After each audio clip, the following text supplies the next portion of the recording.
Hi there, I just wanted to put a wee kind of preface on before this one. There's a couple of points I wanted to address. Firstly, I'd like to just thank Roury, sorry, and obviously everybody else who takes part in these interviews. It's been a great pleasure speaking to every single one of you. And again, as the interviews prove that people are, open for discussion. And really, this subject, the objective reality that we all share, can only be discussed. These people who continue to call it a debate, to act as if it's globe versus flat, these people really don't grasp the situation that's actually happening. People like myself are only looking for discussion with people who are critical thinking, questioning the world that they live in, and eager to seek new knowledge and understanding. So again, Rory was a great credit to that type of mentality and was able to have, adult discussion. Although, this is one of the points I want to make. I did kind of digress into, different points, but I feel, it's relevant anyway. The philosophical materialism, how science conducts itself, I think all play a part and are relevant, in the whole subject. Another point is the wind. Obviously, being outside in Scotland, it's hard to control these factors. So I can only apologise that they are not all, top quality production with perfect sound. This is what happens when you're, just being real and getting out into the street. The fisheye lens that's used at the start through the drone footage, unfortunately, that is, the way many of these things come with a fisheye lens. But again, it's a perfect opportunity to highlight to people that these curvature images that you're seeing are due to the lenses in the cameras. The next point was the more land. When I say, for me, I feel like there's maybe more land. Now, I see people commenting and saying, there's a dome, whatever it is. Look, I do not know what the full dimensions are. It doesn't matter to me if I'm, on a level plane within a sphere, or there's a dome over the top of me, or there's access out of the dome or the sphere, or there is just an infinite plane that just extends and there is more ponds and puddles. To me, it doesn't matter. Whatever the truth is, my pursuit is to find that truth. So when I say to people, for somebody like me, there could be more land. In a way, I'm trying to, show people that there is a bit of excitement in it, the possibility of new discovery. Most people are excited at the prospect of other worlds, harbouring life, and for me that's unattainable. But when you can try and say to people, look, there's a possibility that it's here, it's on the same level as us, that can be discovered, that could, trigger them into some curiosity and trigger their excitement. So that's, why I say that. I don't see it as a fact. I say, like my opinion and my thoughts would suggest, whether it's an infinite plane or we are in some sealed unit, that for me there would still be access and exit points, inlet and outlet valves, whatever you want to call it.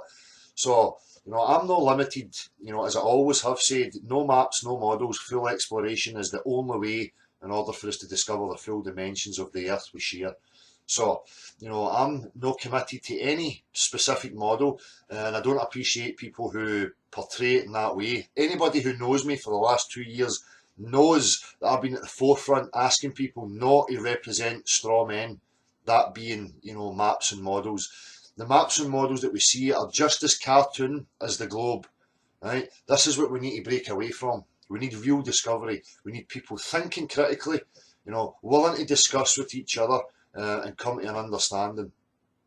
Right now we're in a position of falsifying the claim that was made to us all, and then from that, once people are addressing it, and admitting that there is serious problems with the claim that was made, then we can make progress and move on. But right now the priority is just to get people to that point, for me anyway. So and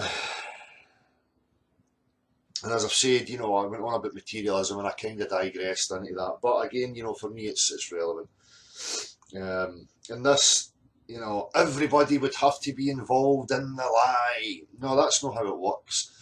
If you can convince a few generations or even one generation that that's the way it is, then people will just perpetuate that.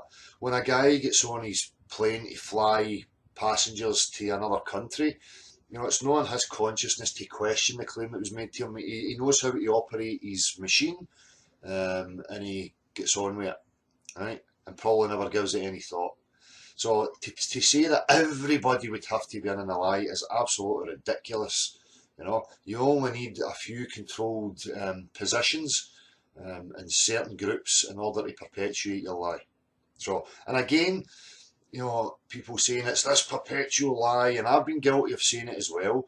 Maybe people made mistakes. There was money invested. Greed got the better of them. And that's, where they went with it, and they've just tried to cover it up and keep the funding coming in. It doesn't have to be, it was set out from the beginning as a plan from a clever, deceptive, evil entity. That's not any claims that are going to be made here. The possibilities, people can speculate all they like. I can look at different possibilities for how it came about. Does not change the fact that the claim that is being made is seriously lacking in proof, right? There is no measurable curvature. The place is covered in water. Okay, we know the physical behaviours of liquid on Earth, right? No sophist arguments, like, oh, look how it behaves in a vomit comet, or look how it behaves when they show me on the TV in the ISS. You need to pull back from that. We live here, we all share this subjective reality. We're looking and observing at how things behave here, right, in their natural state. So, and again, the luminary images, I'm using that not to say, that's exactly what they look like. I'm using the images to show people that the contradictions in images and why we should not use images, and they don't constitute scientific measurable proof. Okay? The whole point of me doing that is to show the contradictions with high altitude, fisheye lens, wide angle lens, to show the contradictions between the NASA images and the images that the amateur photographers take. So that's the point of it. It's just to show people that, we can't depend on these things as measurable proof, scientific proof. And that's about it. I've covered these points. I keep seeing it in the comments where people are saying these things when, if you knew the history of this channel, you would know exactly where I'm coming from. But again, I don't mind reiterating it from time to time, and I'll probably do it again, in the future. So again, thanks to Roury and everybody else who takes part, and thank you to everybody who has encouraged, the activism and supported it. The point of that, me taking the action and doing the activism, was to show people that, online is a different animal. When you meet people in the real world, people are different. They're willing to discuss. They're not ignorant as people would like to make out. And also it was to, encourage people to go and speak to your fellow man, apply the Socratic method, try not be threatening, sort out your game before you go. And make sure you're empowered in that, so that you're secure when you go to these interviews, and then you'll have no problem approaching people. If you know the subject, then you will be secure in that, and you should be able to, hold a discussion with them. So again, thanks to everybody involved. It's much appreciated, and hope you enjoy the interview with Roury. Peace.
if I was to, I was talking about, I'm quite a scientific guy, I love natural science, right? Yeah. If I was to come along and say to you, listen, this is my proof that Nessie is real, are you going to believe me? I wouldn't believe you. No. Because it's just an image. Yeah. It's an image. So we can't depend on images to be scientific, can we? No. So if I do the same again and I say, here's an image, would you say that's scientific proof that you lived on that sphere? Using the same image that I just used, no. But there's other proper scientific evidence to prove that's more likely to be real than there is actually the Loch Ness monster. So can I ask you then, would it be true to say that you do believe that you live on a spinning globe? Yep. Yeah. Could I ask you why you believe that? Based on popular scientific evidence, because it's quite persuasive. See if I says to you the core of science for me is observable, measurable, testable and repeatable, would you say that's an accurate claim to make, that the core of science has to be fit that criteria? Yeah, I guess so. If I says to you, do you know the difference between a formal science and a natural science? I don't actually, because I don't know science. So formal science is mathematics. It would be a formal science because mathematics is a language and it doesn't require empirical observations. So you can have, start from a false axiom or a premise, and you can create a mathematical construct. So there's a difference between them because natural science requires observable, measurable, testable, and repeatable. So I have an issue with the claim that we live on a spinning ball. My first major issue is through observation, testing, and repeating. Now I understand the natural physics and the natural properties of water. The natural physics and properties of water is that they will seek their own level, they will take the shape of any receptacle. The surface will always be horizontal. From one point to the next, it has to be at the same elevation, or else we will have the water flowing. Would you agree? That's how water behaves. It is how water behaves in certain environments. When you take away for example, when you take a rocket up to space, you take away the gravity. If you water, then you either get one or many spheres of liquid floating around in the air. Like if the Earth's floating around in space at this point, the Earth creates its own gravity, which liquid and Earth forms around. It doesn't extend into outer space. So it's the whole thing, presuming, I don't know how infinite the galaxy universe is, but there's the Earth is a similar gravity, which all matter in the surrounding area centres itself around, which is one reason why meteors, if they're flying past the planet, they're more likely to go into the planet than go in the direction. So can I take you back to what you said there about the liquid on a rocket going into space? Yeah. Now, for me, that's a contrived condition. Natural science has to be how we represent the actual reality that we live in. So missing from that rocket's going to space is the fact that we live in atmosphere, we live in pressure. Yeah. This is where we live. So if what was possible with a liquid, I should be able to see it here on Earth within this environment, but I can't see that. So for me, it's not really scientific, especially when I have to postulate myself to, take the trust of an institution and take their word for it, when it's something that and even if I could get in that situation, it still was not an accurate representation of Earth, because we have this air and the gas here, and we live in pressure. So things have to, be measurable and observable here. It's like me saying, I have unicorn. If I say to you, I've got a pink unicorn, but I can only show you a picture of it, and you need to trust me because I'm the only one that can go to a place to show you. I mean, you wouldn't believe me, would you? No. Just like I says with the pictures of the Loch Ness monster, it's a logical fallacy for us to say, well, we don't trust that image, but we trust that image. Because an image is an image. It's not really natural science. It's no measurable, testable, observable, repeatable. So, can I ask you, when you look at the horizon, what shape is the horizon? It's well, when you start, like say you're standing on the beach and you look at the horizon, what I would see is it is flat. The Earth is that huge, and for what I think, the Earth is huge, and I'm that minuscule. Yeah. I can't see the entire thing. Whereas if you're on an airplane, the higher up you go, so even higher than airplanes can go, you're more likely to be able to see a slight curvature of the Earth. Well, I would say through my studies that's not observable anywhere. We have a high altitude balloon footage of 121,000 feet, and the horizon is at eye level with the camera, and the horizon's parallel, it's horizontal and flat. So there seems to be real contradictions about that. I'm sure you'll have heard about ships disappearing over the curvature of the Earth. Do you believe that to be the case? I've heard about that. I haven't actually heard of ships falling off the Earth in record history of the last. No, what I'm saying is, they'll say if you go to the beach, you can observe a ship disappearing over the curvature of the Earth. Have you ever witnessed that? I've never witnessed that. Well, nowadays we have like super zoom cameras that have got the ability to zoom in. We can observe a ship going totally out of the view of us, and we can pull the camera out, we can bring it fully into view again. You're saying about going up an elevation on a sphere. Now, it's my understanding, and I'll show you a wee example. If I am on a sphere, no matter where I am on the sphere, I'm always going to be at the top. Now, if I was to rise off the sphere, 360 degrees round about me, the horizon should start to curve away from me.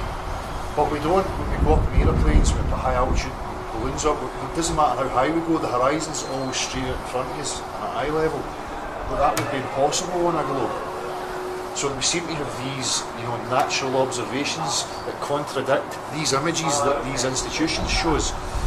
Do you think it would, it's then feasible to ditch our common sense and natural observations in favour of an image? You shouldn't just presume that's true. So you have to do added research into that. Because I can't remember when I first learned that presumed that the Earth was a sphere. It must have been a long time ago. But when I was a kid, they told me that it was. They showed me a globe and went, "That's where you live." Yeah. Everybody took it and they believed it, and that was the last that we ever questioned it until 2 years ago. So for 37 years, I believed purely on blind faith that it was a globe. So can I ask you, do you still think that you believe it on blind faith, or do you believe it because you know it? I believe it. I believe what I believe because of the evidence and books that I've read.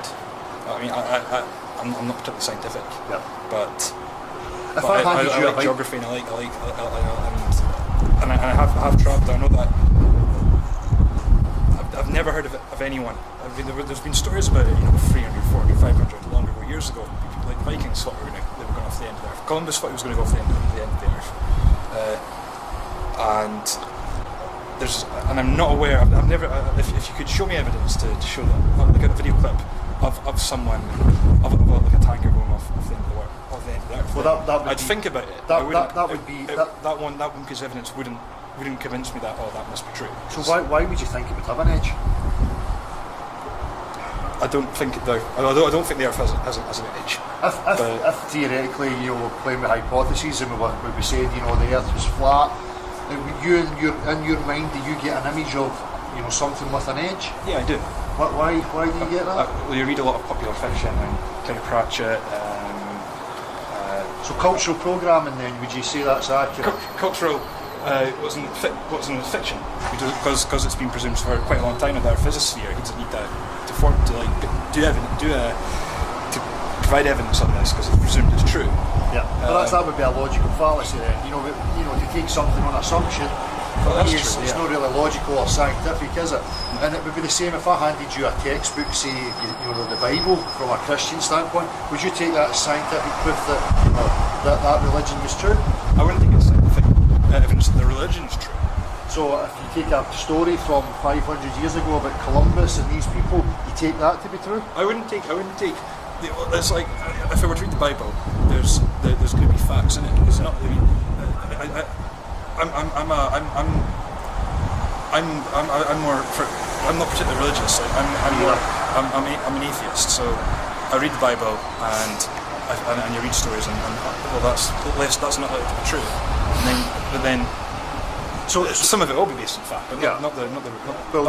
For me, I've never been religious. You know, I think beliefs are a real issue for the human race. I don't think we should have faith or belief in. I think we should know, rather than put more faith and trust into things that we never experience for ourselves.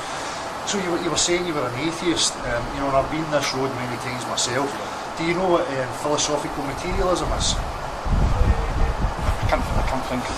Philosophical materialism, for me, what I've learned in the last 10 years of my experience is that science is based on philosophical materialism, which is a religious stance, and that stance, the way they work it is that all explanations must come to a naturalistic explanation. So, they make these hypotheses and theories based on life and consciousness coming from random non-living matter. Right? Could you give me a practical example of non-living matter producing life? Or is it just purely hypothesis theory? This hypothesis theory is not just these hypotheses are not just come through in a day or a year or a century. They will evolve over time. So has any religion. Yeah. If I ask, a religious person will say, "Oh, well, God created it in 7 days," and I'll go, "Can you show me an example of how that would be possible?" And they say no. I go to an atheist materialist stance, and I'll say, "Can you show me how Big Bang, something from nothing, life from non-living matter, consciousness? Can you show me how I practice?"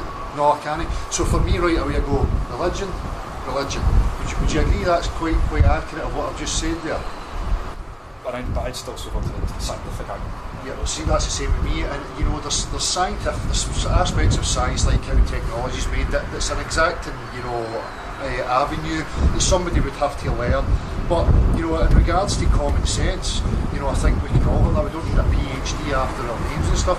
So it's simple. If I says to you, I've got a pink unicorn, and then I says to you, "Oh, but I can't show you my pink unicorn. It's only me, and I need to leave the earth, and I do this in secret." You're not going to believe me. It's not scientific, is it? No. Well, scientists could one day create unicorns, but it wouldn't be. Unicorns, as far as we're aware, have never existed. So has a scientist ever created a seed from nothing? No. If they were to create a unicorn, they couldn't create a unicorn like what it would actually be a real life unicorn, an individual species. You'd have to splice genes between like a selectively breed a horse and a narwhal or something like that. Yes. Yeah. But the point that I was making is, we were talking about the atheism, because I found that science was rooted in philosophical materialism, which is dogmatic, and it doesn't want to entertain the possibility of mind being at the forefront or intelligent design or something along those lines. And I'm the same as most people. I avoid modern day religions and the nonsense that they push. But I see these similar patterns within science. Would you agree, as I've just described, that philosophical materialism is a religious, faith-based kind of system? You're having to believe that non-living life, matter, produced life, that then produced consciousness, and species developed from a singular celled organism and starting to have new information randomly through mutations. Although mutations for me, are the opposite effect of what I observe in real life. It's not an advancement in any way. So I don't want to digress into that. So this is the Danyang Kinshan Bridge in China, 102 miles long. 102 miles. Built without taking any curvature into the equation. Right. Do you know that the curvature maths for the globe? No, I don't. It's 8 inches per mile squared.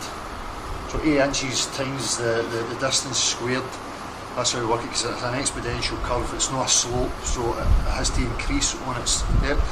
Over 102 miles, we should have 6,990 feet drop from one point to the next in curvature. In reality, that's just not there. Right. So there's a serious contradiction to what the claims are that are made to what we go and observe in reality when we actually try and measure it, and it's not there. Do you think there's an issue there? I honestly don't know. I'm still not convinced me that the Earth is actually flat. Yeah. Because I don't know. You know, this is the point. You know, I don't know what the Earth is. I know through observation and testing that I can claim that whatever it is, it must be able to hold the ocean, because water is it's an element of reality. It has a definite physical behaviour to it. It obeys certain physical laws. You know, so I know that. I can say, you know, I can rule out based on that it is a sphere. You know, the only contradiction I would have to that is these images that NASA show me are the space institutions. But again, you know, I would refer back and say, do we ditch common sense, observable, practical reality in favour of an image? You know, so that's like saying I'll ditch my science and I'll go to the Catholics because they be crucifixes and images and text. Yeah. You know, do you see the similarities of what I'm trying to say? Well, I guess so. I guess so. But why does the question that might not be relevant, but we just talked about? Why doesn't the water on the Earth all fall off the sides? With that, I would have to say to you, you know, that's your assumption that there is a side, there is an edge. Oh, you know, I don't know what there is out there. Me personally, I think there's more ponds like ours, and that's being kept from us, but that's just, you know, where my logic takes me to. You know, I don't think it's up there in outer space, I think it's across the way. And I think that's one of the reasons why they would lie to us and tell us that we lived on a globe, but we don't. Well, that may be like there's. I don't believe. I've not read anything that has led me to believe that, but you know, I believe in that there are like say other planets, like perhaps not exactly like ours, that will have less advanced or more advanced or as advanced life forms. I think we just can't reach it, and they might be in different time zones. And like, so a part of that could be real, but you know, not. I don't think you can't walk to it or sail to it or anything. This is I don't know any of that stuff because I've never had the chance to explore, and we have military operations where there's certain areas in the earth that you're not allowed to go without, you know, being granted permission and having a guide, and you know, there's certain stipulations you have to meet, especially in Antarctica and at the north. You can't just willingly, you know, go running about yourself, you know. You die. So you were saying about, you know, other planets and stuff. Have you ever viewed any of the stars and the luminaries through your own camera and your own telescope? It's pretty crap around here. Like, well, because of the light pollution, and you can't see, for example, the Milky Way. Yeah. You can't see the whole of the Milky Way. Yeah. But at each individual like star, you ever actually you look at them? If I says to you, if I asked you for a description of what you think Mars looks like, how would you describe Mars? I describe it as and it's influenced by literature and books of science. I'd imagine it also is a sphere like us. Well, I believe us to be like an orange, solid-looking round sphere. Yeah, with no liquid in liquid form anyway. So what I'm going to show you here is two images. One is from NASA that show you exactly that. The other one is from an amateur, you know, photographer with a P900 camera. Alright. This is the amateur footage, and this is what NASA shows. Yeah. Well, from if I were to think of an argument off the top of my head to support that, I presume that, because that's what I would imagine it to look like, the one on the left, the more spherical image.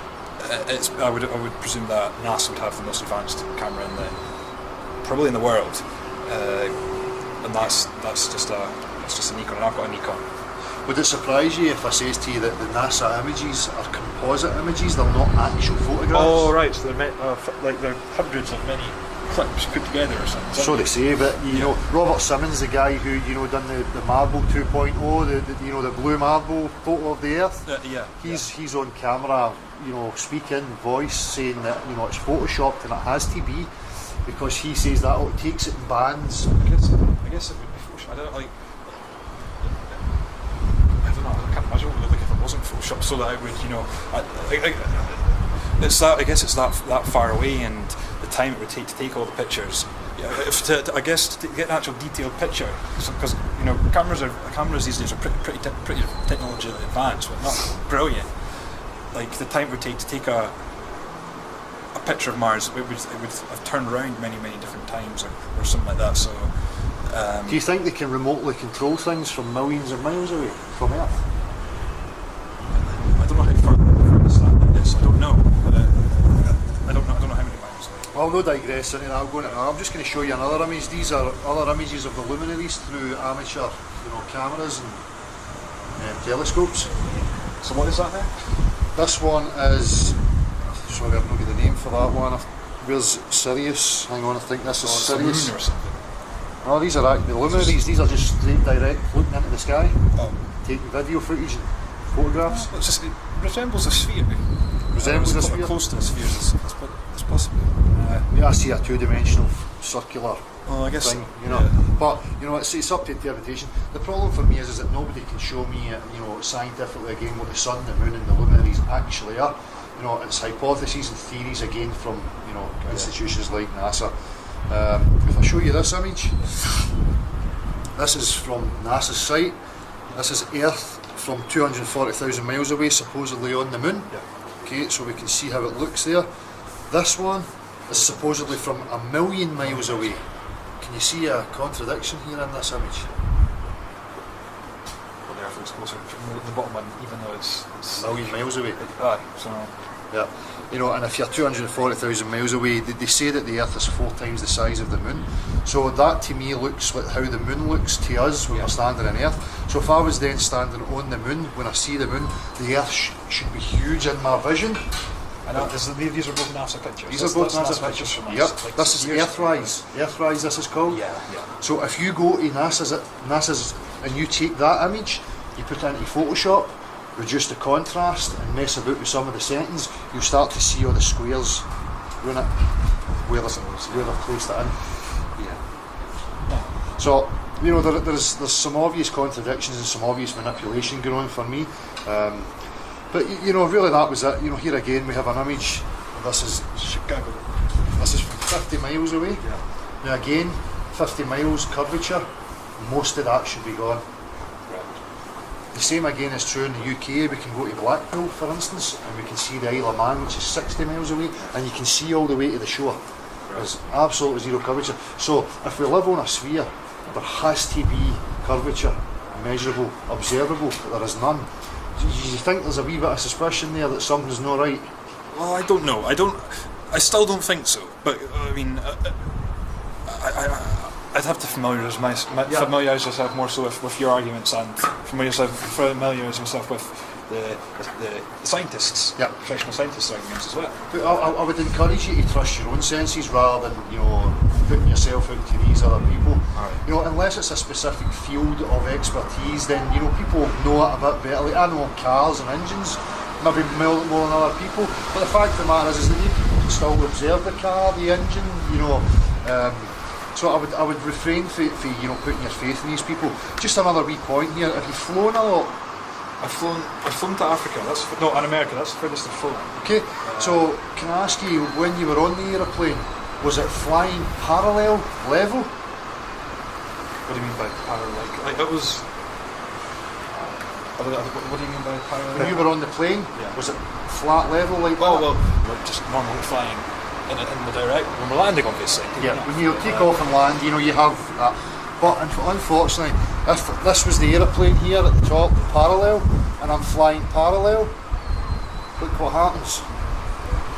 You know, I have to adjust to account for the curvature of the Earth. You would experience that if you were on a plane. I guess I'm still being smart on that, on how small. I mean, if I were on this map, you couldn't see me. You couldn't see Sterling on this map. No.